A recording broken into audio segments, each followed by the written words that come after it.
भाग 1। मिट्टी की खुशबू। धूप अभी अभी गांव के पेड़ों के बीच से उतर रही थी। दूर तक फैले खेतों के किनारे एक छोटी सी बस्ती थी, कसुमपुर। यह गांव अपने मिट्टी के बर्तनों के लिए मशहूर था। हर घर में चाक घूमता था और हर बच्चे के हाथों में मिट्टी की गंध बसती थी। उसी गांव में एक कुम्हार रहता था, रामू कुम्हार। उसके घर में हर सुबह चाक की घूं घूं आवाज गूंजती, जैसे कोई संगीत। रामू की एक ही बेटी थी, गौरी। उम्र बस 15 की, पर सोच जैसे किसी समझदार बुजुर्ग की। वह अपने पिता की मदद करती, पानी लाती, बर्तन सुखाती और कभी कभी खुद भी सुंदर मिट्टी के दीपक बनाती। गौरी के चेहरे में कोई खास नजाकत नहीं थी। उसका रंग धूप में तपकर सांवला हो गया था, बाल हमेशा बांधे हुए और कपड़े साधारण, लेकिन उसकी आंखों में एक अलग चमक थी, ज्ञान की, संवेदना की और आत्मसम्मान की। गांव के लोग कहते, रामू की गौरी सीधी सादी तो है, पर उसकी बातों में कुछ बात है, जैसे मिट्टी से सोना निकाल देती हो। भाग 2। राजमहल की चिंता। कसुमपुर गांव से 30 कोस दूर चंद्रगढ़ राज्य था। वहां के राजा वीरेंद्र सिंह बुद्धिमान और न्यायप्रिय थे। उनका बेटा राजकुमार अर्जुन अभी 20 वर्ष का था, रूपवान, बलवान, पर थोड़ा अभिमानी। बचपन से महल में रहा, हर सुख सुविधा में पला। राजा अब वृद्ध हो रहे थे और चाहते थे कि अर्जुन विवाह करे, ताकि राज्य को योग्य रानी मिले। एक दिन सभा में राजा ने कहा, अर्जुन, अब वक्त है कि तुम जीवन का साथी चुनो। पिताजी, मैं किसी साधारण कन्या से नहीं, सबसे सुंदर लड़की से विवाह करना चाहता हूँ। ऐसी सुंदरता जो सबको मोह ले। बेटा, रूप क्षणिक होता है, बुद्धि और करुणा ही जीवन का आधार है। रूप से ही तो हृदय जीतते हैं पिता, बुद्धि बाद में काम आती है। राजा ने कुछ नहीं कहा, बस मुस्कुराए। फिर बोले, ठीक है, मैं तुम्हें अवसर देता हूं। पूरे राज्य में घोषणा करो, राजकुमार अर्जुन ऐसी कन्या की तलाश में है जो सबसे सुंदर हो। भाग 3। सौंदर्य की खोज घोषणा पूरे राज्य में फैल गई। राजमहल के सामने दिन प्रतिदिन युवतियां आने लगीं, रेशमी वस्त्रों में, गहनों से लदी, हंसी से झिलमिलाती। अर्जुन उन्हें देखता, मुस्कुराता, पर किसी में कुछ खास नहीं दिखता। एक दिन राज्य के मंत्री ने कहा, महाराज, एक प्रतियोगिता रखी जाए। हर गांव से सुंदर कन्याएं आएंगी और राजकुमार स्वयं चुनेंगे। राजा ने सहमति दी। आदेश जारी हुआ। 3 दिन बाद राजमहल में सौंदर्य सभा होगी। गौरी के गांव में भी यह खबर पहुंची। सब लड़कियां उत्साहित थीं। कोई अपने कपड़े सिला रही थी, कोई बालों में फूल सजा रही थी, पर गौरी ने बस हल्की मुस्कान दी और मिट्टी से दीपक बनाने में लग गई। बिटिया, तू क्यों नहीं जाती? तेरा चेहरा भले साधारण हो, पर तेरी आंखों में जो बात है वो किसी में नहीं। गौरी हंसती, बाबा, राजकुमार को आंखों की नहीं, रूप की चमक चाहिए। मैं मिट्टी से निकली हूँ, महलों की रोशनी में नहीं टिक पाऊंगी। फिर भी गांव की औरतें जोर देने लगीं। अंततः अपने पिता की इच्छा से गौरी ने जाने का निश्चय किया, बिना गहनों, बिना मेकअप, बस एक सादा नीला दुपट्टा ओढ़े। भाग 4। राजमहल का दरबार।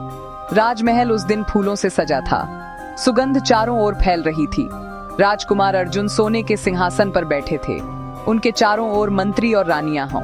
एक एक कर कन्याएं आईं, कोई मोती की माला में, कोई गजरे से सजी, हर कोई नम्र होकर झुकी। अर्जुन मुस्कुराते, पर कुछ ही पल में उनकी मुस्कान फीकी पड़ जाती। अचानक दरबार के कोने में एक हलचल हुई। सबकी निगाहें मुड़ी। एक साधारण कपड़ों में लड़की अंदर आई। वह थी गौरी। उसके पांव नंगे थे, हाथों में मिट्टी के कुछ छोटे दीपक। सैनिकों ने रोकना चाहा, पर उसने विनम्र स्वर में कहा, मैं सुंदरता दिखाने नहीं, समझ दिखाने आई हूँ। राजा ने रुचि से कहा, उसे आने दो। गौरी आगे बढ़ी।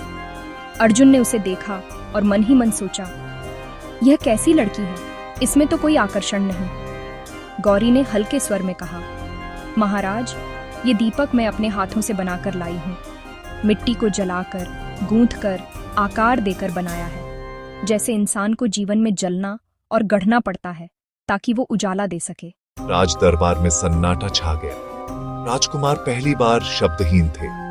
राजा ने मुस्कुराकर कहा, अच्छा कहा बिटिया, बताओ तुम्हारा नाम? गौरी, महाराज रामू कुम्हार की बेटी। तो गौरी, तुम सुंदर नहीं हो, फिर भी सौंदर्य सभा में आई हो। राजकुमार, सुंदरता अगर आंखों से देखी जाती तो फूलों की खुशबू कोई क्यों महसूस करता? सभा में सबने देखा, राजकुमार के होठों पर जवाब नहीं था। बहुत बढ़िया कहा बिटिया। पर बताओ, अगर तुम्हें राजकुमार जैसा वर मिले तो क्या तुम स्वीकार करोगी? यदि वह मुझे मेरी बुद्धि, मेरे श्रम और मेरे हृदय की सच्चाई के लिए चुने, हाँ। पर यदि वह केवल चेहरे के लिए ढूंढता है तो मैं नहीं चाहूंगी कि वह मुझे देखे। यह कहकर वह प्रणाम कर चली गई। अर्जुन ने उसकी ओर देखा। पहली बार किसी ने उसे उसके गर्व के विरुद्ध उत्तर दिया था, और वह भी शालीनता से। उसके मन में कुछ बदलने लगा। भाग 6। आत्मखोज। उस रात अर्जुन सो नहीं सका। गौरी की बातें उसके कानों में गूंजती रहीं। फूलों की खुशबू कोई क्यों महसूस करता? वह सोचता रहा, क्या सचमुच मैं केवल बाहरी सौंदर्य के पीछे भाग रहा हूँ? क्या सुंदरता भीतर की नहीं होती?